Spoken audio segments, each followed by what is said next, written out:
Uh, COP28 is coming at a stage when all countries are being impacted negatively and terribly by extreme weather events. And there are various issues really that the COP will address.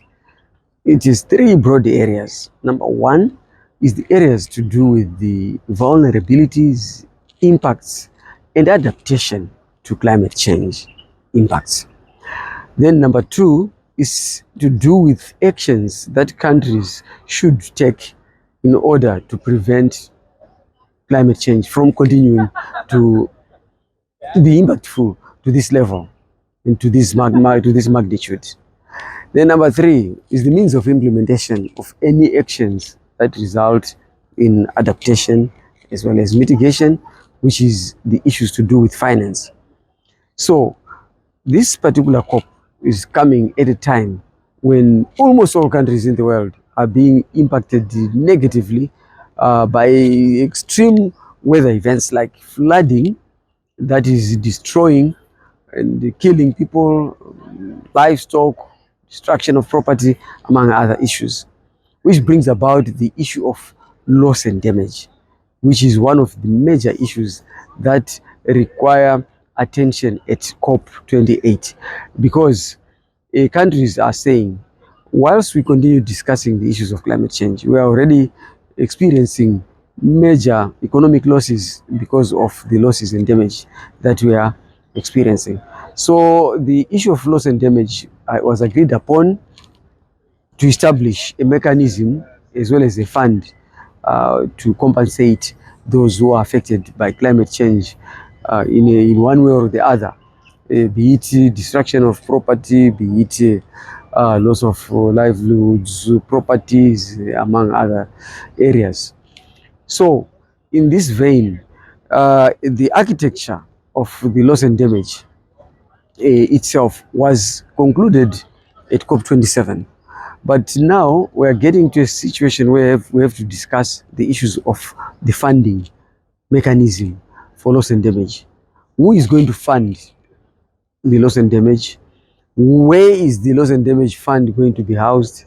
Will it be in Africa, in Asia, or in the United Nations, or the World Bank itself?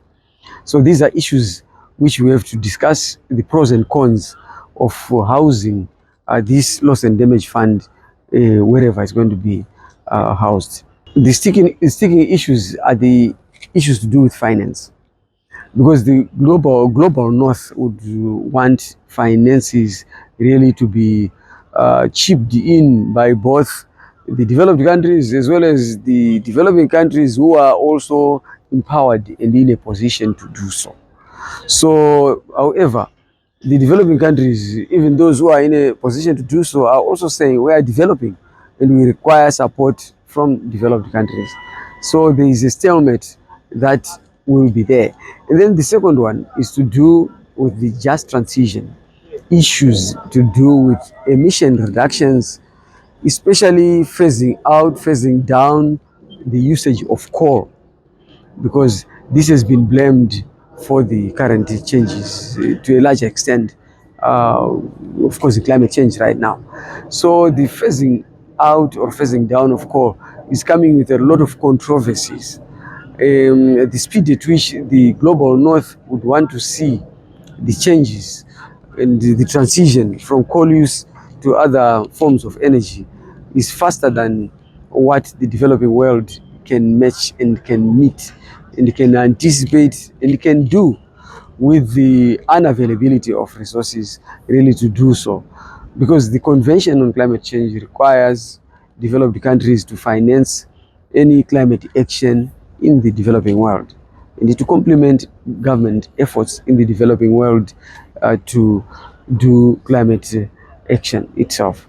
The number one is the issues to do with loss and damage, because you saw from Cyclone Idai, Cyclone Dineo, which flooded Cholocho, Lupane areas, Wange areas, and the various other cyclones that have been hitting Zimbabwe, and the attendant losses and damages that we have really been experiencing.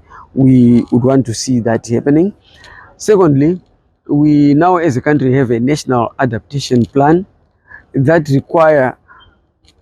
requires funding in order for us to ensure that we are a resilient nation. We become ready for any eventualities with respect to climate change. And so the issues of funding are very critical. And also we've got an obligation to reduce our emissions. Like any other country, ours is 40% per capita by 2030, on the condition that funds are provided from the global north to complement the domestic efforts. So we would want to see a situation whereby this issue of emission reduction targets by countries has a dedicated funds that are accessible, funds that are dependable, and funds that are adequate in order to address these efforts on climate change. This has been very frustrating because this issue of 100 billion started as far back as 2009. When the developed world, in order to rope us in to the Paris Agreement, which has resulted in us having obligations to reduce our emissions, they promised to establish the Green Climate Fund, to resource it to the tune of 100 billion from the year 2020 annually up to the year 2030. But this has not come to fruition.